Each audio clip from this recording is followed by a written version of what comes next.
ಒಂದಿನ ಬರುತ್ತೆ 3 ದಿನ ಬಿಡುತ್ತೆ. ನಾವೇನ್ ಮಾಡ್ಬೇಕು ಸರ್? ಶಾಲೆನಲ್ಲಿ ಸುಮ್ಮನೆ ಹೊಡಿತಾರೆ ಸರ್. ಹೇಳಿದ್ರೆ ನಾವೇನ್ ಮಾಡಂದಪ್ಪ, ದಿನ ಅದು ಕರೆಕ್ಟ್ ಬರೋ ಟೈಮಿಗೆ ಬರ್ತದೆ ಅಂತ ಅಂತಾರೆ ಸರ್. ಹೌದು ಸರ್, ದಿನ ಲೇಟ್ ಆಗುತ್ತೆ. 8:30 ಬರ್ತಾರೆ ಬಸ್. ಒಂದೊಂದು ದಿವಸ 8:30 ಬರ್ತದೆ ಸರ್. ಅಲ್ಲಿ ಪ್ರೇಯರು 9:15 ಸ್ಟಾರ್ಟ್ ಆಗುತ್ತೆ ಸರ್. 9:15 ಸ್ಟಾರ್ಟ್ ಆಗುತ್ತೆ ಸರ್. ಒಂದೊಂದು ದಿನ ಲೇಟ್ ಆದಾಗ ಹೊಡಿತಾರೆ ಸರ್. ಗ್ರೌಂಡ್ ತುಂಬ ಓಡಾಡಿಸ್ತಾರೆ ಸರ್. 6 ಗಂಟೆ ಬಸ್ ಕೂಡ ಇಲ್ಲ. 6 ಗಂಟೆ ಬಸ್ ಕೂಡ ಇಲ್ಲ. ನನ್ನ ಹೆಸರು ಸುನೀತಾ. ನಮ್ಮೂರು ಸುಂಕೇಶ್ವರ ತಾಂಡ. ನಮ್ಮ ಊರಿಂದ ವಾರಕ್ಕೆ 3 ಸರ್ತಿ ಬಸ್ ಬರೋದು, ಮತ್ತೆ ಮಿಕ್ಕ ದಿನ ಬರೋದೇ ಇಲ್ಲ. ವಾರಕ್ಕೆ 3 ಸರ್ತಿ ಬಸ್ ಬರಲ್ಲ ಅಂದ್ರೆ ನಾವು ಓದೋರು ಏನು ಮಾಡಬೇಕು? ನಾವು ಓದಕ್ಕೆ ಬಂದಿವಿ, ಸುಮ್ಮನೆ ಬಸ್ಸಲ್ಲಿ ತಿರುಗಾಡಕ್ಕೆ ಬಂದೀವಿ. ಟೈಮ್ ಟೇಬಲ್ ಆದ ನಮಗೂ ಕಾಲೇಜಿಗೆ ಹೋದ್ರೆ ಸಾರ್ ಅವ್ರು ಭಯಕ್ಕೆ ಕುಂತಾರೆ. ಅಲ್ಲಿ ಏನು ಬೇಕು, ಬಸ್ ಬಂದಿಲ್ಲ ಅಂದರೆ ಏನು ರೀಸನ್ ಬೇಕಿಲ್ಲ, ನಿಮ್ಮದು ಕಾಲೇಜಿಂದ ಹೊರಗೆ ಹೋಗ್ರಿ ಅಂತಾರೆ. ಏನು ಹೇಳ್ಬೇಕು ನಾವು?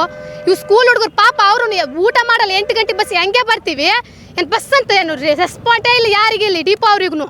ಏನು ವಾರಕ್ಕೆ 1 ಸರ್ತಿ ಅಂದರೆ ಹೌದಪ್ಪ ಅಂತ ಹೇಳಕ್ಕೆ, ವಾರಕ್ಕೆ 3-4 ಸರ್ತಿ ಬಸ್ಸೇ ಬರಲ್ಲ.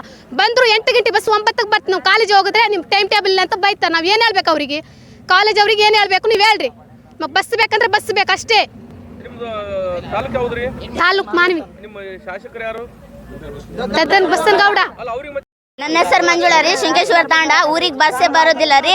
ಮತ್ತೆ ವಾರಕ್ಕೆ 3 ಸಲ ಬರ್ತದ್ರಿ. ಬಸ್ ಯಾಕೆ ಬಂದಿಲ್ಲ ಅಂತ ಕೇಳಿದ್ರೆ ನಾವೇನು ಮಾಡಮ್ರಿ? ಕಂಡಕ್ಟರ್ ಇಲ್ಲ, ಡ್ರೈವರ್ ಇಲ್ಲ ಹಂಗೆ ಹೇಳ್ತಾರೆ. ಯಾಕಿಲ್ಲ ಅಂದ್ರೆ ನಮ್ಮೂರಿಗಿಲ್ಲ ಅಂದರೆ ನಾವೇನು ಮಾಡಮಮ್ಮ? ಎಲ್ಲ ಊರಿಗೆ ಅದ ನಿಮ್ಮೂರಿಗೆ ಇಲ್ಲ ಅಂತ ಅವ್ರು ಹೇಳ್ತಾರೆ ರೀ. ಅವಾಗ ನಾವು ಯಾಕ್ರಿ ಅಂಕಲ್ ಎಲ್ಲ ಊರಿಗಿದ್ರೆ ನಮ್ಮೂರಿಗೆ ಯಾಕಿಲ್ಲ ಅಂತ ನಾವು ಕೇಳಿದ್ರೆ, ಮತ್ತೆ ಬಸ್ ಬಂದ್ರೂ ಸದಾಪುರ್ ಸೀಕಲ್ ಇವರೆಲ್ಲ ಸ್ಟ್ರಿಕ್ ಮಾಡ್ತಾರೆ ರೀ. ನಾವೇನು ಮಾಡ್ರಿ? ಶಾಲೆ ಕಲಿಯೋವ್ರಿ, ರೊಕ್ಕ ಕಟ್ತೀವಿ ರೀ ನಾವು. ಇಲ್ಲೇನು ನಮಗೆ ಅವೆಲ್ಲ ಆತದ್ರಿ. ಏನ್ ಮಾಡಮ್ಮ? ಅವ್ರಿಗೆ ಸ್ವಲ್ಪನ ತಿಳಿಬೇಕಲ್ಲ. ಆ ದದ್ದನ್ ಬಸನಗೌಡ ಅಂದ್ರು ನಮ್ಮ ಊರಿಗೆ ಬಂದು ಒಂದ್ ಚೂರು ನೋಡೋದೇ ಇಲ್ಲ ರೀ. ನಮ್ಮ ಊರಿಗೆ ಅಂದ್ರು ಬರ್ರಿ ಅಂದ್ರೆ ಯಾವಾಗ ಬರ್ತಾರಂದ್ರೆ ಅವ್ರಿಗೆ ರೊಕ್ಕ ಕಟ್ಟೋ ದಿವಸ ಬರ್ತಾರ್ರಿ. ಅವ್ರ ಕೇಳ್ಬೋದ್ರಿ. ಡಿಪೋಗೆ ಹೋಗಿದ್ರಿ. ನಾನು ಶೃಂಗೇಶ್ವರ ತಾಂಡದವನು. ಶೃಂಗೇಶ್ವರ ತಾಂಡಕ್ಕೆ ವಾರದಲ್ಲಿ 3 ದಿನ ಬಸ್ ಬರೋದು. 3 ದಿನ ಬಸ್ ಬರೋದು. ಆದರೂ ರಾತ್ರಿ ಹೊತ್ತು ಬರ್ತಾರ, ರಾತ್ರಿ ಹೊತ್ತು ವಾಪಸ್ ಬಂದ್ಬಿಡ್ತಾರ. ಆದ್ರೂ ಡಿಪೋ ಅವ್ರಿಗೆ ಫೋನ್ ಮಾಡಿದ್ರೆ ಡಿಪೋ ಅವ್ರು ಏನಂತಾರ, ಬಸ್ ಬಿಟ್ಟಿದಲ್ಲಪ್ಪ ಯಾಕೆ ಬಂದಿಲ್ಲ ಅಂತ ಅಂತಾರೆ ಅವರು. ಮತ್ತು ಇನ್ನೊಂದ್ಸರಿ ಫೋನ್ ಮಾಡಿದ್ರೆ ಇಲ್ಲಪ್ಪ ಬರ್ತದ, ಅಲ್ಲಿ 2ನೇ ಬಸ್ಸು ಸೆಕೆಂಡಾಗಿ ಲೇಟಾಗಿ ಬರ್ತದ ಅದಿದಂತಾರೆ.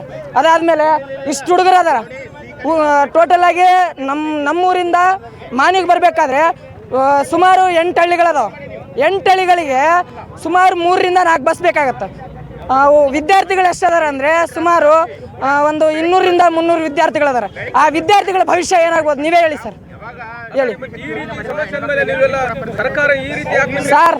ಯಾವುದೇ ಶಾಸಕರಿಗೆ ಹೇಳಿದ್ರು, ಯಾವುದೇ ಗ್ರಾಮ ಪಂಚಾಯತಿ ಸದಸ್ಯರು ಅಧ್ಯಕ್ಷರಿಗೆ ಹೇಳಿದ್ರು, ಯಾವ ಕೆಲಸ ನಿರ್ವಹಿಸಿದ್ರಲ್ಲ ಸರ್ ಅವರು, ನಿರ್ವಹಿಸಿದಿರಲ್ಲ.